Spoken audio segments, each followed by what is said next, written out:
gente boa, meus santos e minhas santas.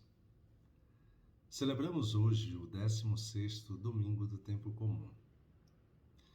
E vamos, então, percebendo que neste mesmo campo em que cai a boa semente, jogada pelo Mestre Jesus, entram também maus desejos, maus pensamentos, más inclinações.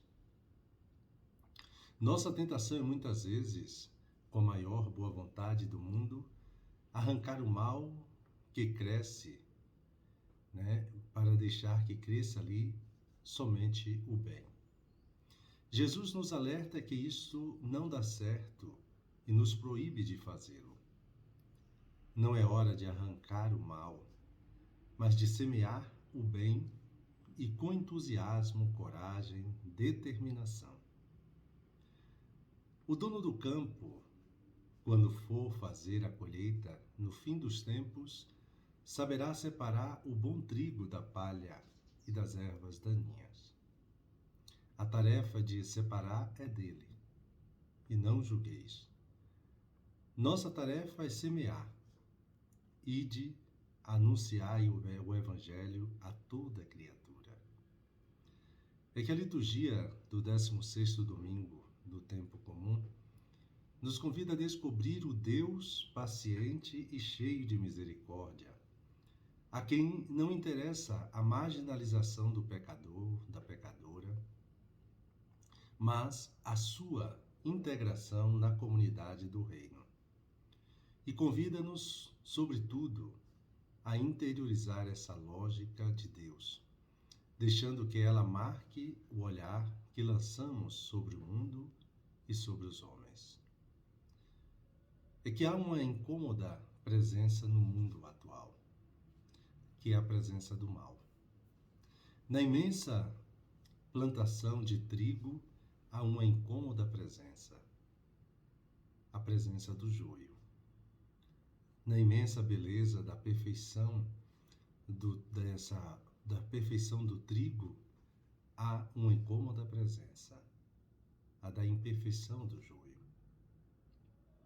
Há, portanto, uma incômoda verdade, a verdade de que no campo, que é o mundo, não existe somente o bem, mas também o mal. Da mesma forma que no campo da alma de cada um de nós, não existe somente o bem, o trigo, mas também o mal, o joio. Como lidar com essa realidade? A proposta do momento tem sido a intolerância, o fanatismo, a intolerância intransigente. Pessoas que se julgam ser puras, e que poderíamos dizer como que puro trigo, se apresentam para eliminar do campo da política e da sociedade, da religião, aquilo que elas consideram como puro joio. Essa intolerância com o joio é fruto do fanatismo, e o fanatismo nos faz cegos e intransigentes.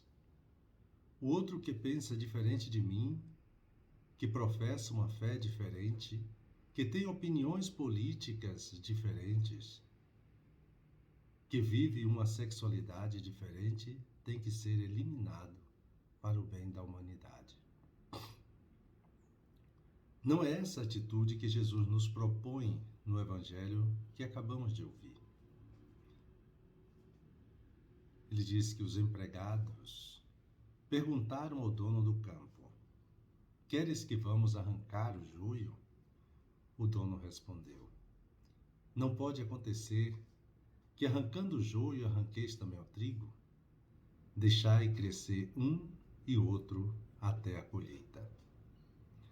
Deixar crescer um e outro significa que não nos cabe eliminar por nós mesmos aquilo ou aqueles que julgamos serem a causa do mal na igreja, na sociedade, na humanidade.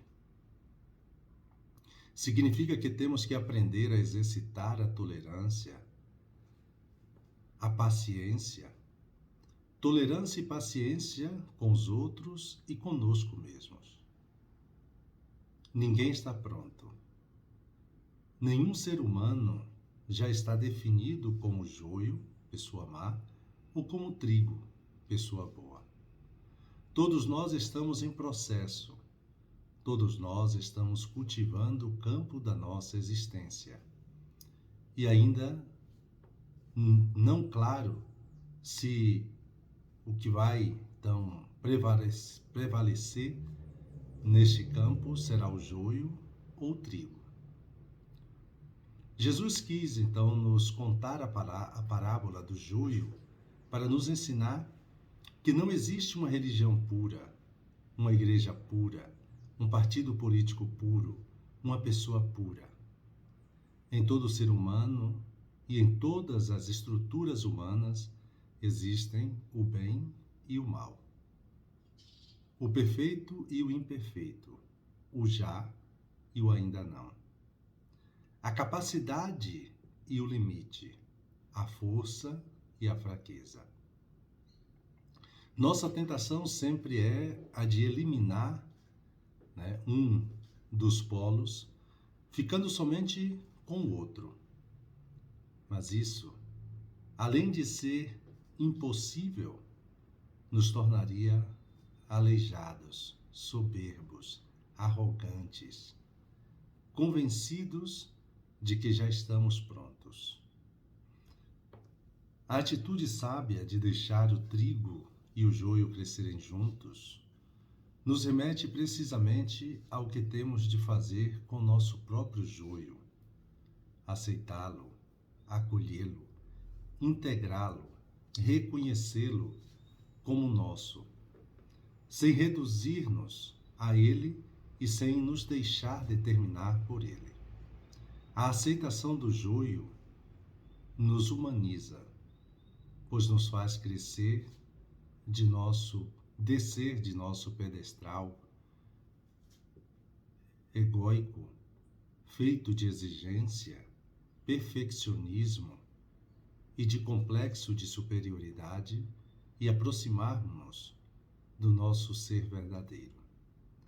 Às vezes, no mal que queremos extirpar, há um bem que não sabemos descobrir. Isso nos diz o padre Adroaldo Paluaro. Portanto, a pergunta que cada um de nós precisa se fazer não é: o que eu faço com o joio que há em mim? Mas sim, o que eu quero fazer com o joio que há em mim? Querer arrancar totalmente o mal do mundo e de nós mesmos geralmente nos leva a causar um mal ainda maior. Ao permitir que o joio e o trigo cresçam juntos no mesmo campo, Jesus nos convida à confiança. O joio nunca impedirá o trigo de crescer e também de amadurecer. E quando as espigas de trigo estão maduras, distinguem-se claramente do joio. Não precisamos ter medo de que o mal prevalecerá sobre o bem. Não precisamos dizer a Deus o que Ele tem que fazer. Deus confia na boa semente do trigo que cada ser humano é. O mal não tira o sono de Deus. O mal não leva Deus a ficar deprimido, a se sentir fracassado em relação ao ser humano ou a ficar pessimista em relação a ele. Enquanto nós costumamos nos encher de pessimismo por causa da quantidade de joio no campo do mundo, Deus mantém o seu olhar confiante e amoroso sobre cada espiga de trigo que cresce e amadurece sobre o sol da sua misericórdia. A tua força é princípio da tua justiça, e o teu domínio sobre todos te faz para com todos indulgente. Dominando tua própria força, julgas com clemência e nos governas com grande consideração. Assim procedendo, ensinaste ao teu povo que o justo deve ser humano. E a teus filhos deste a confortadora esperança de que concedes o perdão aos pecadores. Esse é do livro da Sabedoria, capítulo 12. O tempo presente é o tempo de nos cultivar como trigo até o momento da colheita. A colheita é o fim dos tempos, quando o Filho do Homem enviará os seus anjos e eles retirarão do seu reino todos os que fazem outros pecar e os que praticam mal, e depois os lançarão na fornalha de fogo. Então os justos brilharão como o sol do reino do seu Pai. O Pai confiou ao seu Filho a tarefa de julgar, isto é, de separar o joio do trigo. O Filho, por sua vez, nos convida a confiar na força do trigo que há em cada um de nós, lembrando que o joio que há no outro sempre será oportunidade para que eu reconheça o joio que há em mim. Enfim, em nosso processo de crescimento e de amadurecimento, não nos esqueçamos de que o Espírito vem em socorro da nossa fraqueza. Ele é o princípio do bem em nós. Ele nos faz pacientes e tolerantes com o joio que há em nós e nas outras pessoas. O Espírito Santo intercede em nosso favor com gemidos inefáveis. É sempre segundo Deus que o Espírito intercede em favor dos santos, ou seja, dos cristãos. Aqui está mais um motivo para não nos tornarmos pessimistas ou nos sentirmos fracassados. Por conhecer a boa semente que somos, o Espírito Santo intercede constantemente ao Pai para que a verdade do trigo prevaleça em cada um de nós, apesar do joio que carregamos conosco.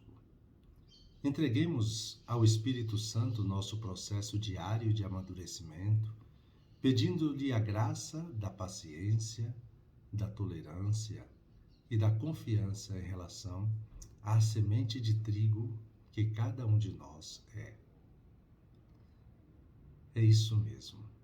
A parábola do grão de mostarda e também a do fermento misturado na massa nos convidam também a abrir o coração para Deus, que fala conosco dia a dia e nos convida a entrar em seu mistério. A fé não pode ser vivida somente quando tudo vai bem e a religião é triunfante e poderosa. Quando no meio dos problemas humanos, gente de bom coração luta para fazer o bem, o esforço pequeno, como o grão de mostarda, ou escondido como fermento, sempre tem como resposta a ação amorosa de Deus, que transforma todas as realidades. E dando continuidade a esse nosso momento de oração, me coloco na presença de Deus como de costume. Recolho-me imaginando Jesus que fala à multidão. Peço aquilo que quero.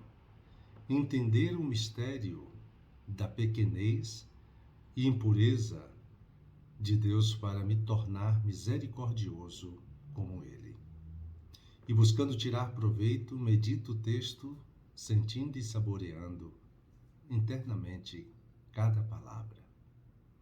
Um santo e abençoado domingo para todos e todas.